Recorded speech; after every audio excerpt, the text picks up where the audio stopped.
I'm Nyesha McCauley, and you're watching AccessTV.org.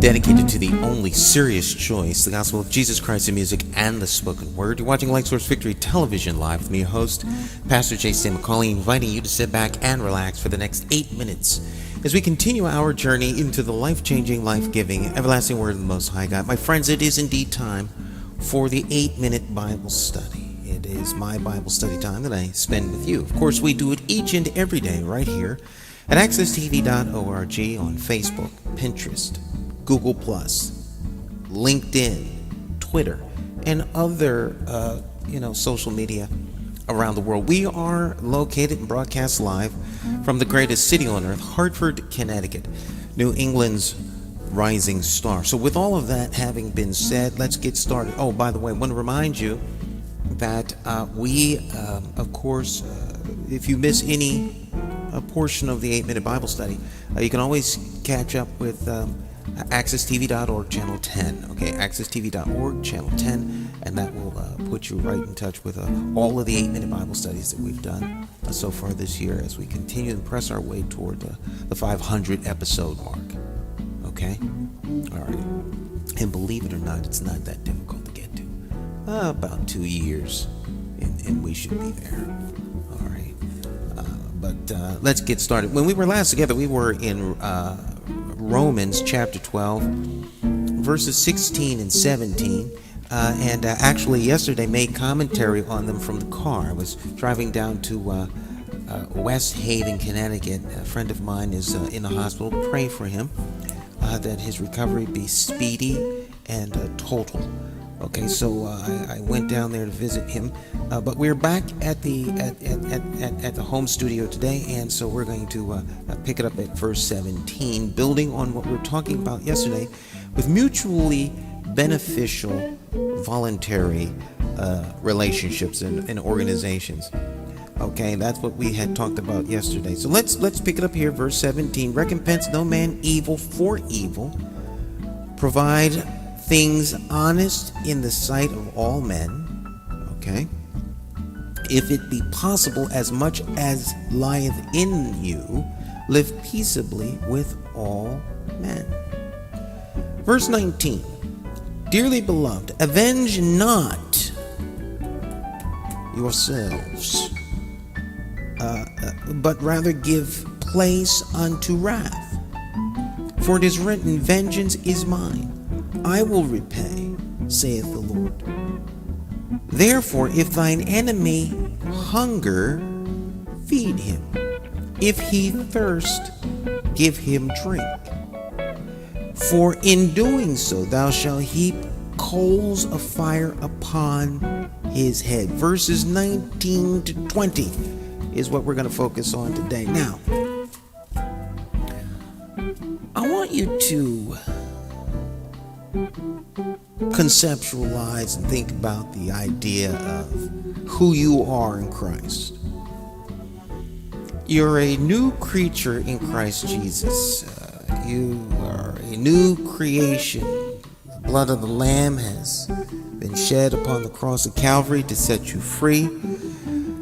You've been purchased with a price, God's grace, which is more than sufficient, being poured out, that which God may be free to do, indeed that which he does on behalf of Christ after that Christ has paid the price. So God's grace has separated you from the world and brought you into a salvation. And so greater is he that's in you than he that is in the world. So there has to be something in you that has changed. Now, when you were without anything, when you were a sinner destined for the lake of fire and brimstone, God saw fit to rescue you. Now, that is an act of mercy, grace, and love. Now, you say you walk in the love of Christ, yet an enemy or someone has done you wrong, and the first thing that comes to your mind is vengeance. Well, that's not that odd to understand. I mean, after all, we do have this ongoing war in the flesh. But If greater is he that's in you than he that's in the world, it ought not be in your mind long. Okay? Remember, to whom ye yield your members, it is to that power that you are a servant. Now, if you are a servant of the Most High God, whose steps are ordered by the Lord, then it is consistent with that relationship that you allow him to handle issues that are brought upon you by those who are enemies of yours. Now, you're going to have many enemies. Why? Because the Lord has enemies. You are not going to be treated any differently than he. They nailed him to a cross. He did great and wonderful and mighty things, and yet he was rejected. So why do you think you shall be treated any differently? It says to pray for those who what? Spitefully use you and abuse you. Verse 19, dearly beloved, avenge not yourselves, but rather give place to wrath. For it is written, vengeance is mine. See, God is a judge, and he is a righteous judge, and he's also paid the price, not only for you, not only for me, but for everyone, including your enemies. He's paid the price and shed life's precious blood for their salvation as well. So who are you to say who should be damned and not damned? Okay? He is the righteous judge, and because he's paid the price, because he's taken upon him the shortcomings of everyone, only he is in a position to pass judgment. So vengeance belongs to him, not you. For you are yourself an offender. I am an offender. So I'm not in a position to judge anyone else. Okay? I will repay, saith the Lord. Therefore, verse 20, if thine enemy hunger, if he hunger, right, that means he is in need of sustenance. He is in need of being sustained. Without your aid and help, he will perish. That's what it means to be hungry. Now, I'm not talking about, with like a couple slices of pizza. I'm saying if he be hungry, right, if he be hungry, feed him. If he thirst, give him drink.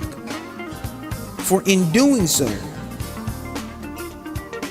you shall heap coals of fire upon his head. See, when you treat him as the Lord has already treated him, in being merciful, being kind, and giving to his expressed need. Remember what mercy is. Mercy is a very specific type of love that is determined by the object. He is hungry. He is thirsty. So, the need is not determined by you. The need is determined by him. He has lack.